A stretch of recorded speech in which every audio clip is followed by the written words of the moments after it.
এই পরিমাণ ক্রাইম করেছে যে তারা আর ক্ষমার যোগ্য না, ফলে ক্ষমা চেয়ে লাভ নেই, এটা তারা বুঝে ফেলেছে। আরেকটা হচ্ছে মানে তারা একটা পশুর স্তরে, দানবের স্তরে তাদের মনোবৃত্তি চলে গেছে। আমরা ঝানু ঘাঘু মানে পাকা হাড্ডির সাংবাদিকদের চিনি, যারা গত 30-40-50 বছর ধরে এই দেশটাকে নানানভাবে ক্ষতিগ্রস্ত করে গেছে। আজকে যদি মিডিয়া, মানুষ তো ভুল করতেই পারে, আমরা তাদের ক্ষমা করি, কিন্তু আজকে দেখেন আনরিপেন্টেন্টলি যে ফ্যাসিস্ট গণহত্যাকারী, যে ম্যাস মার্ডারার, তাদের দল এবং তাদের পক্ষে থাকা সাংবাদিকেরা, তাদের কোনো বিকার নাই, তারা অনুতপ্ত না। এটার কারণটা দুটো হতে পারে। একটা হচ্ছে যে তারা এই পরিমাণ ক্রাইম করেছে যে তারা আর ক্ষমার যোগ্য না, ফলে ক্ষমা চেয়ে লাভ নেই, এটা তারা বুঝে ফেলেছে।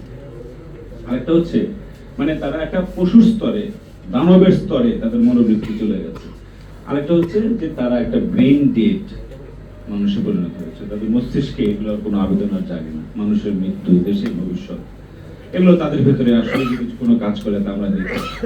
আমরা ঝানু ঘাঘু মানে পাকা হাড্ডির সাংবাদিকদের চিনি, যারা গত 30-40-50 বছর ধরে এই দেশটাকে নানানভাবে ক্ষতিগ্রস্ত করে গেছে, কিন্তু তারা সবসময় নিরাপত্তা সুরক্ষা বলয়ে ছিল।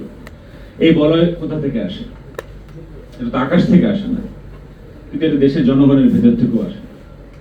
এখানে 90-এর পরে কর্পোরেট এবং সিভিল সোসাইটির একটা পরজীবী অংশ, বিদেশমুখী অংশ এবং বিদেশি পরাশক্তি মিলে কিন্তু মিডিয়ার ভিতরে একটা ইঞ্জিনিয়ারিং করে, সেটাকে আমরা পরের দিকে আলোকিত মিডিয়া বা ইত্যাদি হিসেবে চিনেছি এবং তারা নিজেদের নাম দিয়েছে আলোকিত, সুবোধ।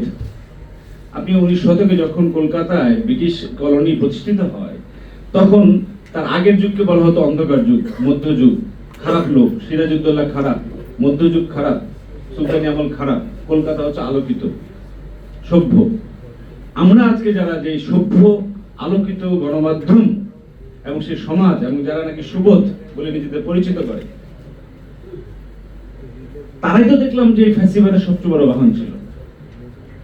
কিন্তু এদের অদ্ভুত অলৌকিক ক্ষমতা, এরা গৌতম বুদ্ধের অংশের মতো। এনাদের গায়ে কোনো দাগ লাগে না, এনাদের পালক শুভ্র থাকে, এনাদের আবার ধুয়ে মুছে সাফ করে হাজির করা হয়। তো সেখানে আমার প্রশ্ন, আমরা সংস্কার করছি, আমরা ন্যায় বিচারের কথা বলছি, কিন্তু প্রাথমিক একটা সাধারণ কাণ্ডজ্ঞানের কথাটা আমরা ভুলে যাচ্ছি। সেটা হচ্ছে যে আপনি সংস্কার কখন করবেন? আপনার তো সংস্কার শব্দটা তো মানে এই জুলাই আগস্টের আগে ছিল না আমাদের মাথায়। রাজনৈতিক দলের দাবি দেওয়ার মধ্যে ছিল, 3 দফা বা ইত্যাদির মধ্যে ছিল না, 9 দফার মধ্যে ছিল না, ছিল হচ্ছে ফ্যাসিবাদী কাঠামো বিলোপের কথা। ফ্যাসিবাদী কাঠামো যদি বিলোপ না করেন, আপনি কিসের উপর সংস্কারের খুঁটি পত্তন করবেন? আপনার ভিত্তি তো ভেজালে আছে। এখনো সেই মাফিয়া শক্তি, লুটেরা নেটওয়ার্ক, তাদের টাকা, তাদের অস্ত্র, তাদের দল, তাদের মিডিয়া, তাদের আন্তর্জাতিক সম্পর্ক সবই তো অটুট আছে। তাহলে আমরা সংস্কার করবোটা কিসের উপর?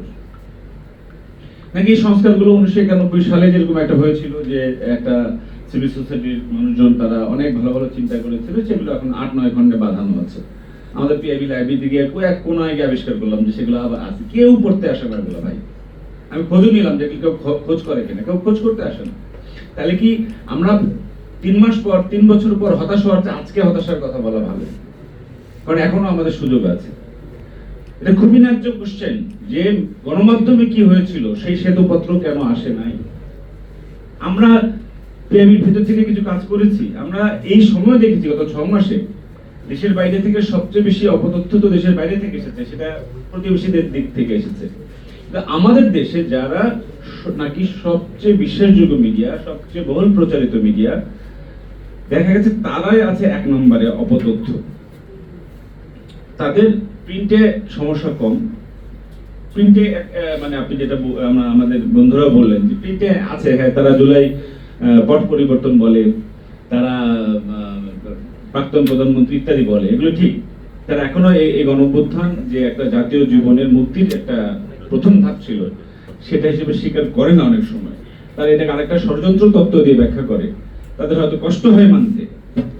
এখন এই কষ্ট যখন একটা কথা বলতে, আমরা টম অ্যান্ড জেরি বা কার্টুন ছবি দেখেছি যে ওই কার্টুন চরিত্রটা দৌড়াতে দৌড়াতে পাহাড় থেকে এত জোরে দৌড়াচ্ছিল যে অনেক দূর, মানে সে যে শূন্যে লাফিয়ে ফেলছে সে টের পাচ্ছে না, সে তখন দৌড়াচ্ছে। তারপর কিছু দূর অনেকক্ষণ পর ঠাস করে সে পড়ে যায়। তাদের পায়ের তলায় মাটি নাই, কিন্তু তারা মনে করছে যে তারা এখনো সার্ভিস দিয়ে যাবে ফ্যাসিবাদকে।